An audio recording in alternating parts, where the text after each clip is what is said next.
Hello, my awesome learners. So we were reading chapter 2, so we're going to continue. And Beezus and Ramona, or Ramona kind of like got in Beezus's business and joined her painting class.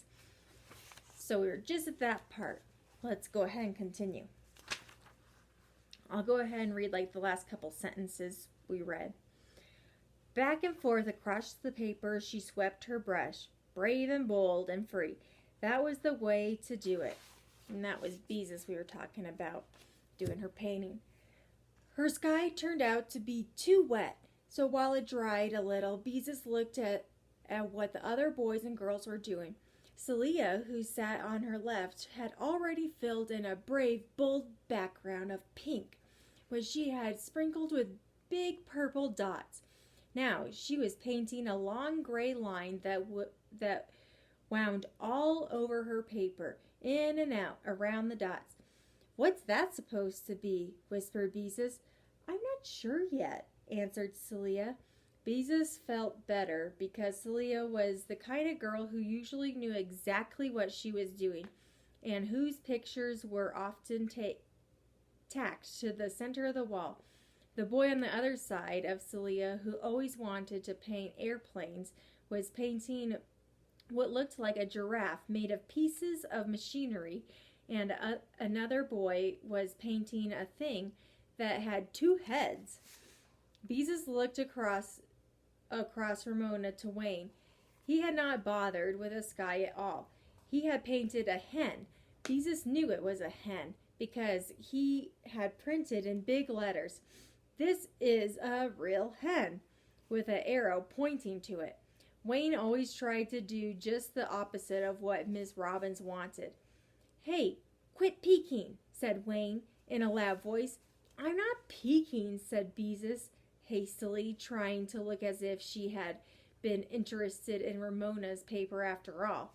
Ramona had dipped her brush into blue paint and had painted a blue stripe across the top of the paper. "That's the sky," she said happily. "But that's not the way the sky is." Beezus was trying to be helpful. She felt better because Ramona had not plunged in and painted a picture full of imagination. Skies should come farther down on the paper. "The sky is up," said Ramona firmly. Beezus decided she wouldn't waste time explaining about skies, not when she still hadn't thought of an imaginary animal. Maybe she could take a real animal and sort of change it around. "Let's see," she thought. "I could take a horse and put feathers on it. No, all the feathers would be too hard to paint. Wings?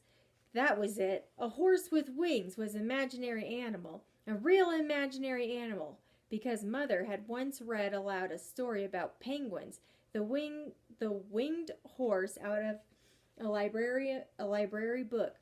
In the story, Pegasus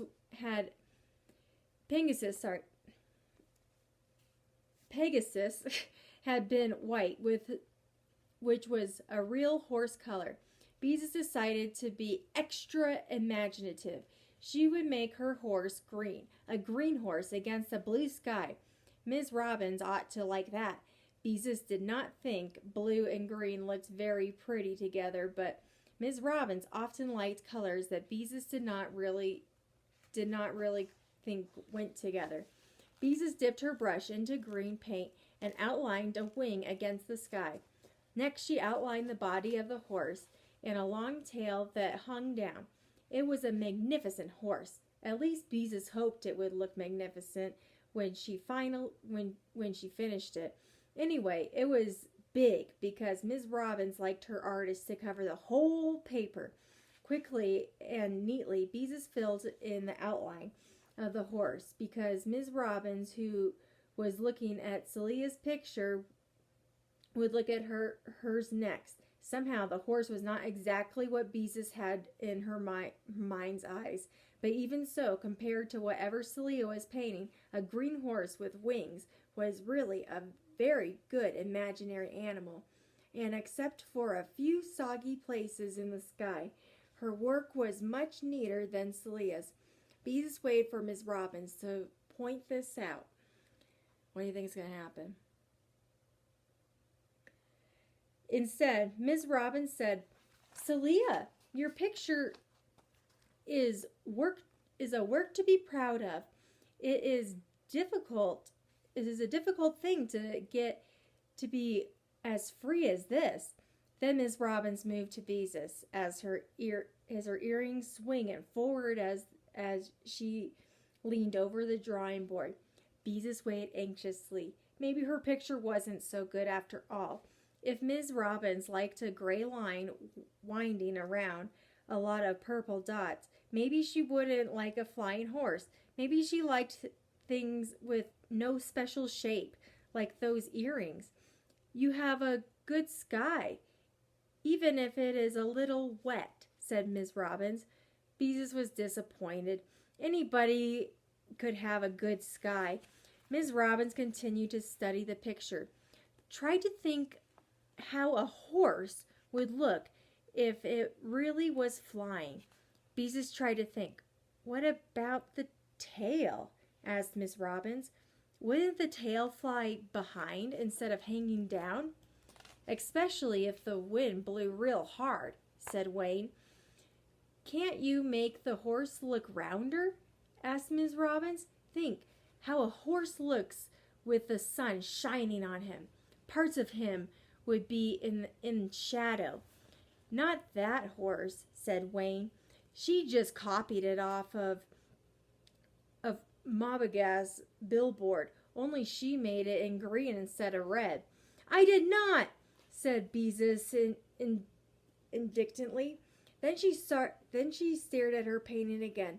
Now that Wayne pointed it out, she could see her horse did look like the one in Mabaga's billboard at the service station where her father bought gasoline.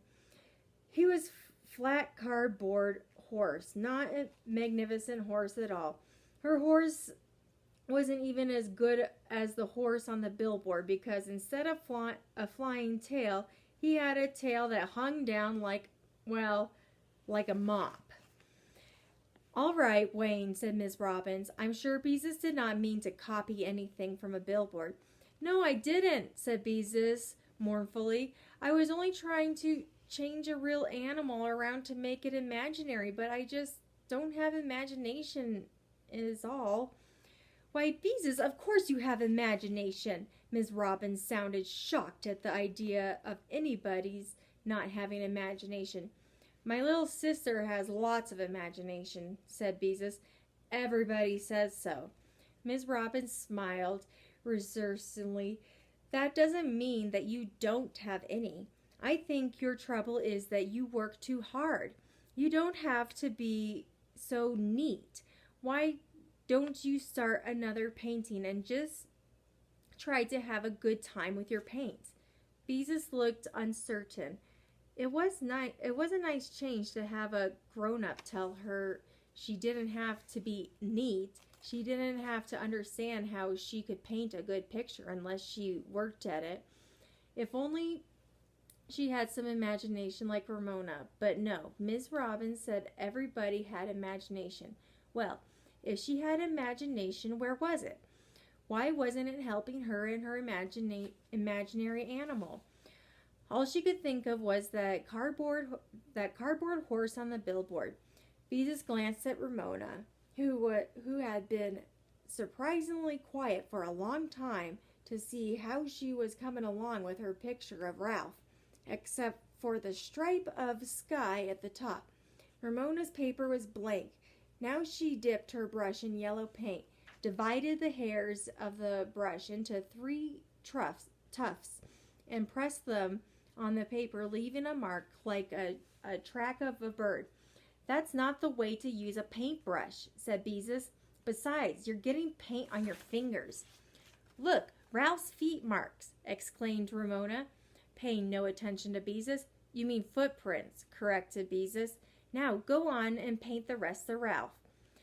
Feet marks, said Ramona stubbornly, making more footprints across the paper.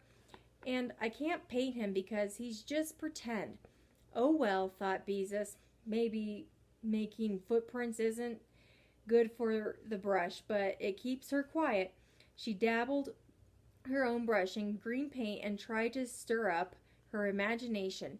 She felt a little encouraged because Ramona was having trouble too. "Hey," interrupted Wayne in a loud voice. "She's licking my sucker! Ramona!" Beezus was horrified to see Ramona, no longer interested in footprints, calmly sucking Wayne's grape-flavored lollipop. "Ramona, put that down in this instant. You're not supposed to lick other people's suckers." You give me that." Wayne made a grab for his lollipop. "No!" screamed Ramona, trying to hold it out of reach. "I want it." "Ramona, give it to him," ordered Beezus. "It's all germy." "You mean she's getting germs on it," said Wayne. "Give it to me." The rest of the class stopped painting to watch. Wayne made another grab for his lollipop. This time he grabbed Ramona by the wrist. "Let go of her," said Beezus angrily. Ramona howled at Wayne, trying to pry her fingers loose from the lollipop stick. He knocked against the muffin tin, which flicked into the air, spattering paint over the table and drying boards and the floor. Ramona was splashed with red and yellow paint. Blue and green ran down Wayne's jeans onto the sneakers. A pool of brown paint dripped on the table onto the floor. Oh dear. "Now see what you did," said Wayne, after he pried his sucker out of Ramona's fist. "See what you did," contradicted Beezus, "picking on my little sister like that." She picked up her paper towel and the sucker had been resting on, and began to wipe the spatters off Ramona, who continued to howl. "Boys and girls," Miss Robbins raised her voice, "let's be quiet. When the room is quiet, I know you are thinking. Lots of people don't know you have to think while you paint." Then she turned to Wayne. "All right, Wayne, you may get a damp cloth and wipe up the paint." "I'm sorry, Miss Robbins," said Beezus. I want the sucker," screamed Ramona. Suddenly, Beezus decided she had enough. This art class was one place where Ramona was not supposed to be.